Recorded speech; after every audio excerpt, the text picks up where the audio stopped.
dunia, nikisema siku ni siku. Watazamaji, nawakaribisha katika kipindi hiki cha Tusome Biblia siku ya leo, ili uweze kuwa tayari kuweza kusikiliza ujumbe kutoka Biblia. Karibuni nyote, na nawashukuru kwa sababu huwa mnafika simu, huwa mnanisalamia, huwa mnauliza maswali, na nashukuru kwa sababu Biblia ni mahali ambapo inajibu maswali yetu. Kwa hivyo hebu tuombe ili tuanze kipindi cha siku ya leo. Mungu Baba, tunapaswa kutukuza milele, maana wewe ni mpaji wa vitu na vitu vyote, wa mbingu na vitu vyote. Tunapoanza kipindi hiki, tunaomba Roho Mtakatifu aweze kutusaidia tukuelewe, kwa jina la Yesu aliye Mwokozi wetu. Amen. Mada yetu ya siku ya leo ni juu ya wafu wako wapi? Wafu wako wapi? Yaani mtu akikufa anaenda wapi? Maana watu wengi wamekufa tangu Adamu mpaka leo. Hao watu wote wamekufa, wameenda wapi? Biblia inatueleza nini juu ya hiyo? Na hiyo swali ya kwamba wafu wako wapi nimepata katika Biblia. Tuangalie katika utangulizi au neno letu kuu au fungu la kukariri. Yobu 14 fungu la 10 nasema hivi: lakini mwanadamu hufa uifariki dunia, na mwanadamu hutoa roho, naye yupo wapi? Hiyo ni swali kitabu Yobu 14 fungu la 10. Tuanze kwa kujiuliza na kujibu katika maswali 7. Kuna mambo 7 ambayo yako hapa. Pointi 7. Pointi ya kwanza, mwanadamu aliumbwa kutoka mavumbi. Hiyo ni pointi ya kwanza. Tutaelewa mahali mwanadamu ataenda akifa kabla hatujaelewa kwanza anatoka wapi. Kwa hivyo tuelewe jinsi alivyoumbwa kwanza, ndio tuelewe hiyo. Ndio pointi ya kwanza, ya kwamba mwanadamu ameumbwa kutoka kwa mavumbi. Ndio pointi ya kwanza. Ukisoma Mwanzo 2 fungu la 7 inasema hivi: Bwana Mungu akamfanya mtu kwa mavumbi ya ardhi, akampuliza pumzi ya uhai, mtu akawa nafsi hai. Mungu alipomfanya mwanadamu, alishika mavumbi, akaumba, akaweka macho, akaweka kichwa, akaweka miguu, kila kitu, lakini hakuamka. Lakini ili amke, akampulizia pumzi ya uhai. Pumzi ya Mungu, pumzi hii ambayo inaitwa oxygen. Ukishika mapua yako saa hii, ushika mapua yako kwa dakika 5 utaanguka. Kwa sababu pumzi ya Mungu litaondoka. Alitaingia ndani kwa Mungu. Kwa hivyo oxygen hii ambayo tunaona ambayo inatembea ni uhai wa Mungu ambao uliingizwa. Kwa hivyo ukifungwa kidogo mapua hivi kwa dakika 5 utaenda. Kwa hivyo kwa sababu hiyo ni pumzi ya Mungu ambayo ulipewa. Kwa hivyo mwanadamu alipoumbwa alipulizwa pumzi ya Mungu. Usoma Mwanzo 3 fungu la 19 nasema hivi: kwa jasho la uso wako utakula chakula, hata utakayorudia ardhi ambayo katika hiyo ulitwaliwa, kwa maana u mavumbi na wewe utarudi. Unasikia, tangu Adam atende dhambi akalaaniwa, akaambiwa sasa kwa sababu ulitenda dhambi, umekula tunda ambao hukupenda na Mungu hakupenda, akasema sasa kwa jasho la uso lako utakula chakula, hata utakaporudia ardhi ambayo katika hiyo ulitwaliwa, kwa maana u mavumbi na wewe utarudi. Maana uliumbwa na mavumbi, utarudi mavumbini.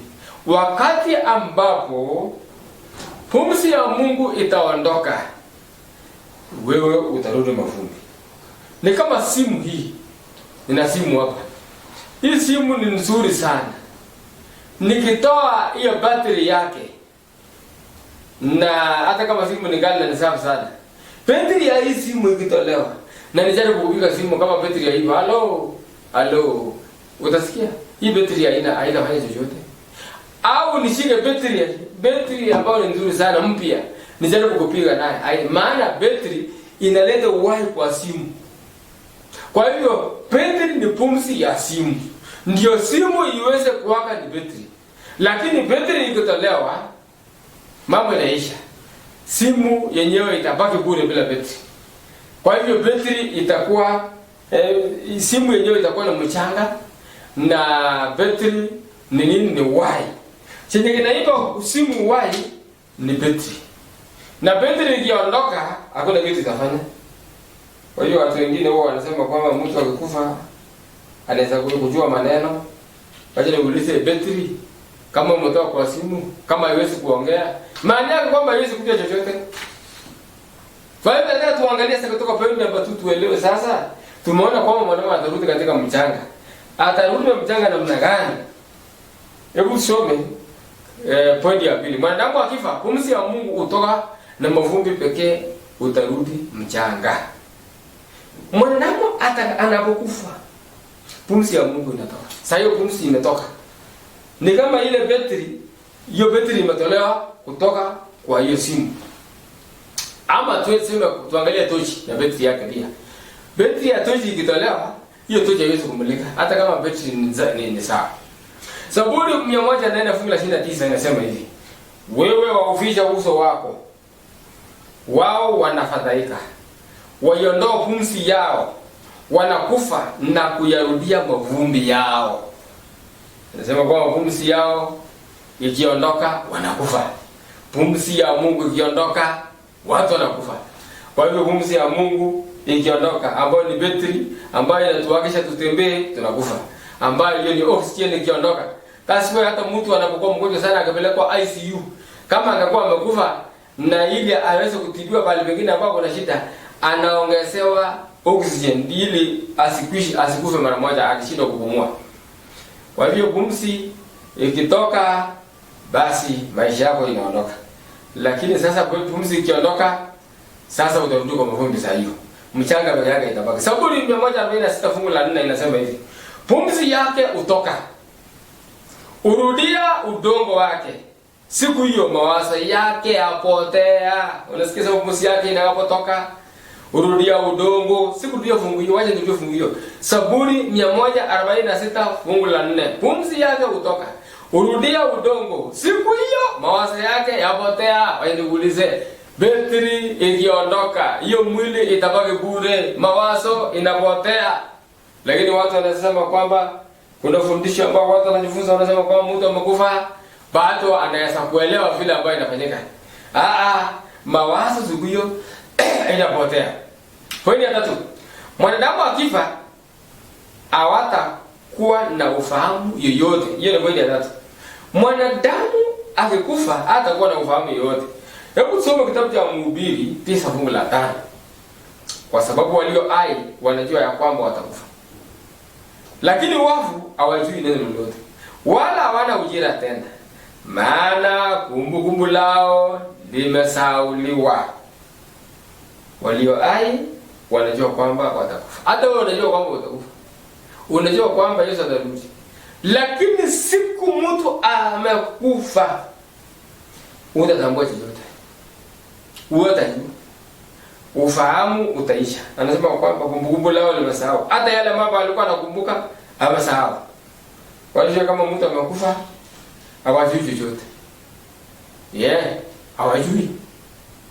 Nilikuwa nasikia mwingine anasema kwamba mimi nikikufa nitakuangalia unapo saa ile nimeenda, nitakuangalia tunza watoto wangu vizuri, la sivyo nitakuindainda.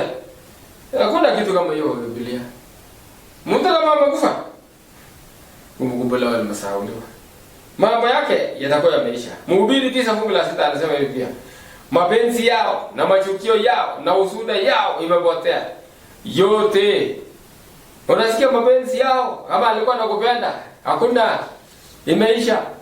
Wanashangaa sana wakati mwingine. Kuna jamaa mmoja, kuna mtu mmoja ambapo alipata shida kidogo.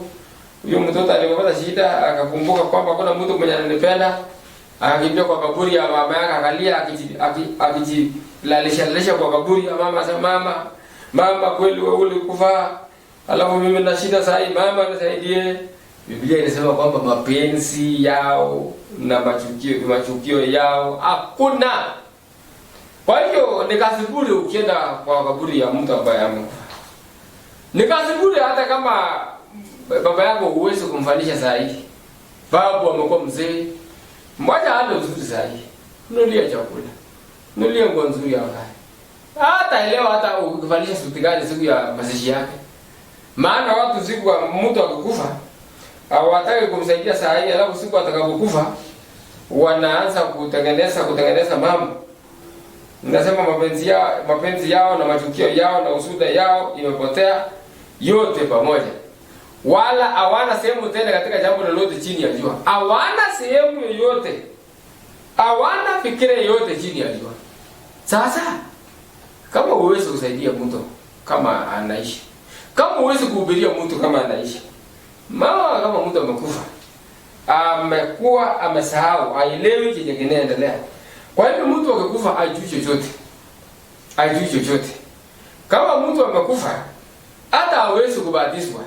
Kwa sababu unabatiza anajua anabatizwa nini. Unabatizwa nini? Kama mtu amekufa, mambo yake imeisha rafiki. Ni kama ile betri ilitolewa. Betri ilitolewa hiyo. Hata ufanye nini betri? Na hiyo simu haina chochote. Kama haitakutanishwa na betri siku nyingine, hiyo simu weka kando, haiwezi piga simu. Hata ujaribu kufinya memory yake ili ujue kwamba utafute messages ambayo ilikuwa imewekwa kwa hiyo simu. Mpaka ulishe betri, ndio betri iweze kuwaka, hiyo simu iwakishe, ndio messages ziweze kuwaka. Kulikuwa na message ya fulani alinipigia simu.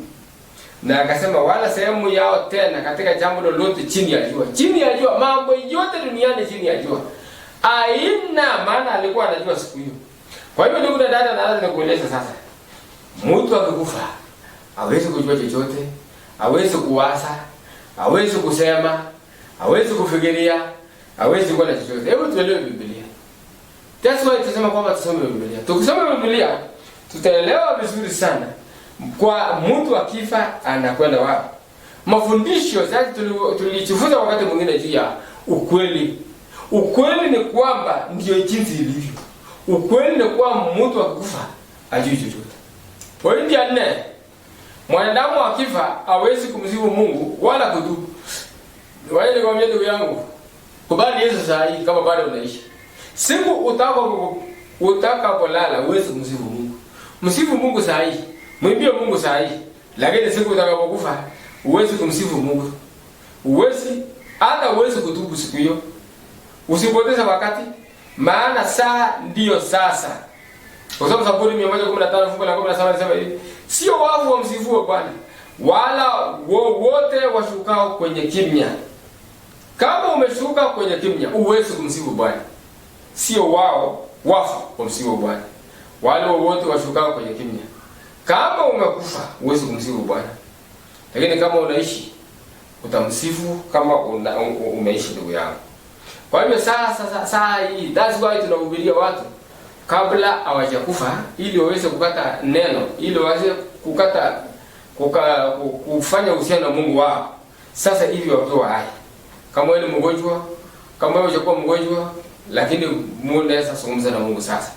Zungumza Mungu akusamehe, zungumzie Mungu akuokoe, zungumzie Mungu abadilishe maisha yako, zungumzie Mungu akuponye na hata kuponya. Mungu wako na wewe. Lakini siku utakapokufa, uweze kumzungumzia Mungu. Mwimbie Mungu sasa. Kwa sababu hii ni saa uliumbwa ili uweze kumtukuza. Zaburi 88 fungu la 10 hadi 12. Wafu je, utawafanyia miujiza? Au waliofariki watasimama na kukuhimidi? Waliofariki watasimama na kukuhimidi? 11. Fadhili zako zitasumuliwa kaburini? Fadhili za Mungu zitasumuliwa kule kaburini? Miujiza yako itajulikana gizani? Au haki yako katika nchi ya usaulivu? Au ni nchi ya usaulivu? Akasema haitawezekana. Haitawezekana siku ambayo utakapokufa uweze kumsifu Mungu. Siku utakapokufa uweze kuhimidi Mungu. Siku utakapokufa uweze kumtegemea Mungu. Haitawezekana. Wakati ni huu. Maana amesema kwamba utakuwa umeenda kusaulivu. Siku ambapo utaweza kuzungumza na Mungu tena. Siku ambapo uweze kufanya chochote ni sasa hivi. Sasa hivi. Tena sasa hivi. Isaia 55 fungu la 6 inasema hivi. Mtafuteni Bwana maadamu anapatikana. Muiteni maadamu yu karibu. Hiyo ni kitabu cha Isaia 55 fungu la 6. Na hapo nataka nirudie hiyo mafungu hiyo. Mtafuteni Bwana maadamu anapatikana. Muiteni maadamu yu karibu. Ndugu yangu na dada, mzee, baba, watoto, muiteni anapopatikana. Unajua Kuna siku huwezi kupata Mungu. Kuna siku mara tatu ambao huwezi kupata Mungu. Mara tatu. Mara ya kwanza, siku utakapokufa utapata Mungu. Kuna siku ambao umekufa utafuta Mungu, huwezi tafuta, maana utakuwa umekwisha, utafahamu. Alafu utafuta nyingine Mungu, ni siku ambapo utapata Mungu tena. Ndio wakati ambao mlango wa rehema utakuwa umefungwa. Mlango wa rehema ikifungwa mbinguni, Yesu akisimamisha, akisema imekwisha, hakuna siku ambayo utasamehewa, hata utubu saa hiyo utasamehewa. Maana imefungwa mlango wa rehema. Na kitu kingine ni kwamba wakati wewe mwenyewe utakapojifungia mlango wa rehema, unajua kuna siku ambao utafanya moyo wako kuwa ngumu, unafanya moyo wako ngumu, mpaka kuna siku ambao hata neno la Mungu haitaingia katika maisha yako. Utaona hii mambo sitaki. Kitu nako kwamba kubali saa hii. Tafuta saa hii kama roho ya Mungu bado unasikia ninakwambia tubu. Sasa hivi, tubu sasa hivi. Pointi ya 5. Watu wakifa hawataenda mbinguni wala kwenda jehanamu. Watu wakifa hawaendi mbinguni wala hawaendi jehanamu. Wakati mwingine tunaweza kusema kwamba huyo mtu amekufa ameenda mbinguni. Huyo mtu amekufa, hii ni njia tu. Watu wengine nasikia mwingine akisema hii ni njia tu ya kwenda mbinguni. Ni njia tu tunapitia hapo. Ulisoma wapi mahali imeandikwa kwamba ili ukufa ulinjia kwenda huko? Je, hapo tu usome Biblia. Hii kipindi ya kusoma Biblia. Ndio tusome inasema nini? Matendo 9:19. Inazungumzia juu ya mzee Daudi. Mzee Daudi alikuwa mtu wa Mungu. Na alikufa. Lakini je, alienda mbinguni? Ngoja nisome Matendo 2:29. Nilikuwa nimerudia. Matendo 2:29. Waume, ndugu zangu, mniwie radhi. Niseme kwa ujasiri mbele yenu. Habari ya baba yetu mkuu Daudi, ya kuwa alifariki akazikwa na kaburi lake liko kwetu hata leo. Daudi ya kuwa alifariki akazikwa na kaburi lake liko kwetu hata leo. Jeni kitabu cha Matendo ya Mitume 2:29. Daudi akwenda mbinguni. Alipokufa alizikwa. Na ako pamoja na sisi mpaka leo. Anangoja nini? Ufufuo, Yesu arudi. Ukisoma Ufunuo 20:5 nasema wafu waliosalia hawakuwahi hata itimie ile miaka 1000. Unaona? Watu wakikufa hawafufuki mpaka siku ambapo miaka 1000 ipite, alafu wataweza kufufuliwa. Kwa hiyo hawakufufuka hadi itimie ile miaka 1000. Yohana 20. Yesu aliporudi mara ya kwanza kabla sijaenda, Yesu atakaporudi mara ya pili, wafu wote ambao walikuwa katika Kristo Yesu watafufuliwa kwanza. Lakini wengine hawatafufuka. Kwa hiyo mtu akikufa hawezi kufufuka mpaka Yesu mwenyewe akuja amfufue. Yohana 20:17-18 na 18. Yesu akamwambia, "Usinishike, kwa maana sijapaa kwenda kwa Baba, lakini enenda kwa ndugu zangu ukamwambie, ninapaa kwenda kwa Baba yangu naye ni Baba yenu, kwa Mungu wangu naye ni Mungu wenu." Mariamu Magdalena akaenda akawapasha wanafunzi habari ya kwamba nimemwona Bwana na ya kwamba amemwambia hayo. Hapo Yohana 20:17-18 inazungumza juu ya Yohana wakati Yesu alikuwa amekufa. Na siku ya kwanza ya juma asubuhi sana, siku ya Jumapili alipofufuka, akamkutana na Mariamu Magdalena. Na alipomwona kwanza hivi, unasoma hiyo 20, usome polepole uanze 15. Alifikiri mtu ya shamba, lakini alipomwona akaona kumbe ni Yesu. Akataka kumbusu mara moja, kumrukia. Ni Yesu, kumbe ulifuka. Lakini Yesu akasema nini? Yesu akamweleza, "Usinishike, kwa maana sijapaa kwenda kwa Baba, lakini enenda kwa ndugu zako waeleze ninapaa kwenda kwa Baba yangu naye ni Baba yenu, kwa Mungu wangu naye ni Mungu wenu." Mariamu akaenda akawaeleza. Mbona kama alikuwa akikufa angeenda mbinguni, si angekufa na aende mbinguni alafu arudi? Lakini alikuwa hajaenda. Watu waendi mbinguni kama wamekufa.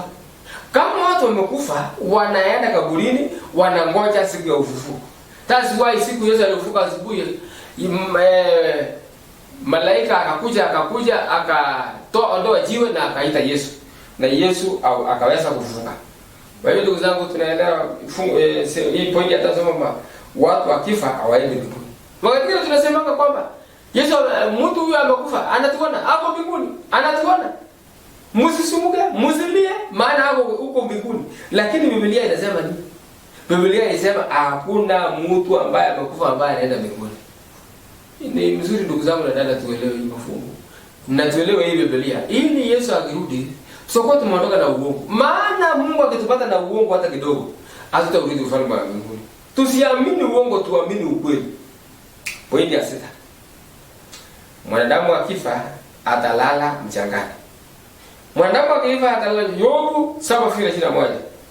Nawe je, mbona unisamee makosa yangu na kuniondolea maovu yangu? Kwa kuwa sasa nitalala mavumbini, nawe utanitafuta kwa bidii. Kwa sasa nitalala katika mavumbi. Mtu akikufa atalala katika mavumbi. Na sehemu nyingine Biblia inasema kwamba mtu akifa atalala katika mavumbi akipumzika. Na saa hiyo ambaye akilala katika mavumbi hawezi kuelewa chochote. Hata ile pumzi ile niliwaeleza kwamba pumzi ya Mungu, hiyo oxygen ni pumzi ya Mungu. Na pumzi yenyewe haijui chochote. Pumzi mpaka ukutanishe mwili ndio sasa itaanza kuelewa kwamba mimi ni mtu. Mimi natembea. Mimi nakula. Ufunuo 14 fungu la 13. Inasema hivi. Nikasikia sauti kutoka mbinguni ikisema, andika, heri wafu wafao katika Bwana tangu sasa. Naam, asema Roho, wapate kupumzika baada ya taabu zao, kwa kuwa matendo yao yafuatana nao. Heri wao wafao katika Bwana, maana watalala. Wanalala wakingoja kufufuliwa. Maana akasema kwamba watapumzika katika taabu zao. Kwa hivyo hataelewa chochote, amelala. Ni kama sasa wewe umeenda kitanda ulala usiku. Ukienda kujifunika, unajua sasa tumejifunika katika kitanda kila siku. Unapoenda unajifunika katika blanketi, unatakasa kwamba una siku nitafunikwa kwa mchanga. Hiyo blanketi na mchanga unajifunika, unalala mpaka asubuhi. Ukiamka utakumbuka uliachia wapi. Kama umeacha simu hapo, unatoa simu hapo. Utarudi, ile mawazo ya zamani itarudi. Maana utarudishwa ile mawazo yako ya zamani. Hata vivyo hivyo mtu akikufa, atakapokufa, akifufuka, kama ulikufa kama wewe ni mwenye dhambi, kama ulikufa ukinywa pombe, utafufuka unataka kunywa pombe. Lakini bahati mbaya utafufukuliwa na Yesu sasa anarudi. Atakupata. That's why tunasema kwamba Yesu atakuja kama mwizi. Ukikufa, Yesu atakuja kama mwizi kwako. Kama ulikufa kama wewe ni mtu muongo, utafufuka tu ukitaka kuendeleza uongo wako. Kama ulikuwa ukiwa mchoyo, utafufuka tu na uchoyo wako. Kwa hivyo siku Yesu atakaporudi, akukute kama umelala na Yesu. Akukute kama umelala na Yesu tu kingoja kwake.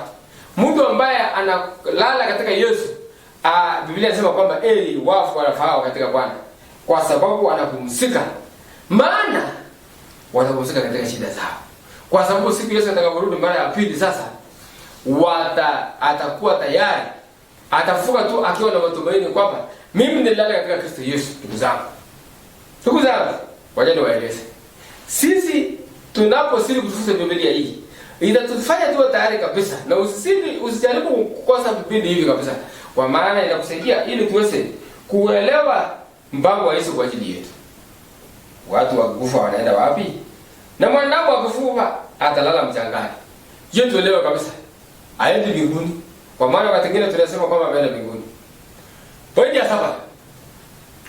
Watu wakifa watangojea ufufuo wakiwa mavumbini.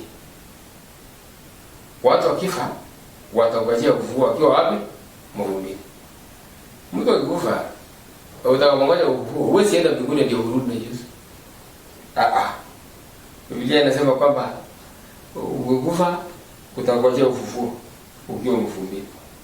Danieli 12 fungu la 2. Tena wengi wa hao walalao katika mavumbi ya nchi wataamuka, wengine wapata uzima wa milele, wengine aibu na kutawaliwa milele. Wengi ambao wanalala katika mavumbi ya nchi wataamuka. Kwa hivyo waje ni matumaini pia. Wale watu wamekufa ambao wao mavumbini, ambao wajui chochote, kuna siku yao ambao watafufuliwa. Watafufuliwa ndugu zangu. Kuna siku ambayo tutazungumzia juu ya ufufuo peke yake. Lakini waje nikueleze tu. Wale ambao hawakufa wanangojea ufufuo na wataamuka kutoka mchanga. Ndio amesema wengi wao walalao katika mavumbi. Wote hakuna mahali utatoroka. Uzangu, wakati mwingine usipende kulala. Kuna wetu wanapenda kufa kwa kutaka kujinyonga, kwa kutaka kunywa sumu, kwa kutaka kufanya nini? Ati kwa sababu ameshindwa na uchumi dunia hii. Ati kwa sababu ameshikwa na ugonjwa wa ukimwi. Ugonjwa wa ukimwi unajienda hospitali unatibiwa na unapona. Piga simu kwa pastor na kuombea. Omba Mungu na ninakuombea Mungu, utapona, utakufa, utafanya kazi ya Mungu. Ukiwa na ugonjwa mbalimbali, Mungu atakusamehe na utatubu. Ukitubu uamini Yesu. Hiyo Biblia inasema kwamba usiogope yenye inaua mwili. Kama inataka ikuue, waje ugonjwa ikuue, usijiue. Na Yesu anasema kwamba kitabu cha Mathayo 8, msiogope wanaua mwili, lakini wakoa mwenye anaua roho. Sasa unapojiua kwa sababu unataka kutoroka, unataka kukufa mapema ili utoroke shida ya dunia hii, utahukumiwa kwa sababu ulikufa, ulijiua mwenyewe. Lakini kama ni kukufa, ufe peke yako. Mbona usijiue? Lakini kama unamtumaini Yesu, unangoja Yesu. Yohana 5:28-29. Msitajabia maneno haya kwa maana saa yaja ambayo watu wote waliomo makaburini watasikia sauti yake. 29. Nao watatoka wale waliofanya mema kwa ufufuo ya uzima, na wale waliotenda mabaya kwa ufufuo ya hukumu. Kama ulitenda mabaya utaamukia ufufuo. Kama ulitenda mazuri utafufuka katika ufufuo ya uzima. Kama ulikubali Yesu. Ndio akasema msitajabie. Hii ni maajabu. Watu wanasema kwamba kuna maajabu. Maajabu ambayo yajafanyika, mtu ambaye mlikuwa na yeye amekufa lakini amefufuka. Na hilo ndio nikwambia, kuwa tayari, utaona wengi ambao walikuwa wamekufa watafufuliwa na Yesu akirudi mara ya pili. Kwa hivyo ukikufa bila Yesu ni hatari. Lakini ukifa ukiwa na Yesu umelala. Mbona usikubali huyu Yesu? Yesu ndio yangu na dada. Mbona usikubali ukweli wa Yesu wewe? Hii Biblia ambayo unayo kwako, mbona usisome? Na hii Biblia iweze kubadilisha maisha yako. Mbona Injili ambayo hata kama sasa hivi watu wanasema kwamba tuende kanisa kwa sababu ya ugonjwa wa corona, si wewe uweze usome nyumbani. Lakini kama umeenda kanisa, si uende na usikie maneno. Na hata kuna wengi ambao kweli kabisa walikuwa hawajaenda kanisa. Kuna mwingine aliniambia, pastor, sasa huko kwa corona ikiisha nitaenda kanisani. Nimekuwa siendi, lakini mbona hujaenda mpaka saa hii? Na ulikuwa umesema utaenda. Roho ya Mungu inaniambia, mbona moyo wako ni ngumu? Mbona roho yako unafanya hiyo ngumu ndugu yangu? Tukuna dada, nakusihi ili uweze kukubali ujumbe wa Yesu. Ubali Yesu mwenyewe ambaye amekufa kwa ajili yako. Na hata siku utakapokufa, na hata wale ambao wamekufa tutakutana na wao. Ni habari njema hivi. Hata sasa tuliangalia habari njema. Ni habari njema kwamba wafu watafufuka. Ni habari njema ya kwamba kuna siku tutaambia kifo, tutachekea kifo. Tutajifunza katika siku nyingine katika wakati ya tutakapozungumzia juu ya ufufuo. Tukuna dada, asante kwa maana umepokea ujumbe huu. Hebu weka mkono wako juu ili tuweze kuomba. Ili Yesu aweze kukutunza katika maisha ya Mungu. Baba, unapaswa kutukuza milele. Naombea ndugu huyu, naombea dada huyu, naombea babu huyu, naombea mama huyu, naombea nyanya huyu na kila mmoja ambaye ana runinga hii. Ili tuweze kukubali neno lako na tukujua kwamba hata mwanadamu ambaye amekufa utafufua na kutakuwa na uzima wa milele. Kwa maana hata amekufa na kulala tu. Asante kwa maana umetupenda. Tembea na sisi siku zote kwa jina la Yesu aliye mwombezi wetu. Amen.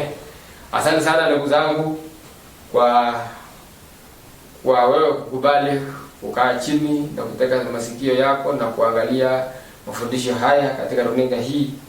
Mungu asidi kukubariki. Uliza maswali kama hujaelewa vizuri, kama kuna fungu hujaelewa vizuri, ama kuna ongezo unataka kuniongezea, wewe una haki ya kuongeza. Utapiga simu, utatumia hii namba ya Airtel ambayo umeona hapo na namba ya au Safaricom. Na wala utapiga simu nikiwa nikihubiri. Sitakujibu. Lakini nitakapomaliza tafadhali piga simu yako, alafu nitakujibu yale ambao unahitaji. Kwa hivyo Mungu asidi kukuongoza, usikate tamaa, piga simu yako. Au hata ukipiga simu yako nitakujibu maswali yako baadaye. Mungu asidi kubariki katika jina la Yesu. Amen. Kwa kutoliheshimu taifa lile pia na bendera yake, hivyo atahukumiwa mtu ajifanyaye mjanja kwa kusema siku ni siku ya saba siyo bora sana. Hivyo Mwenyezi Mungu kaitenga siku ya saba iwe ni sabato kwake pia kwa watu wake. Kwa nini nijifanye mjanja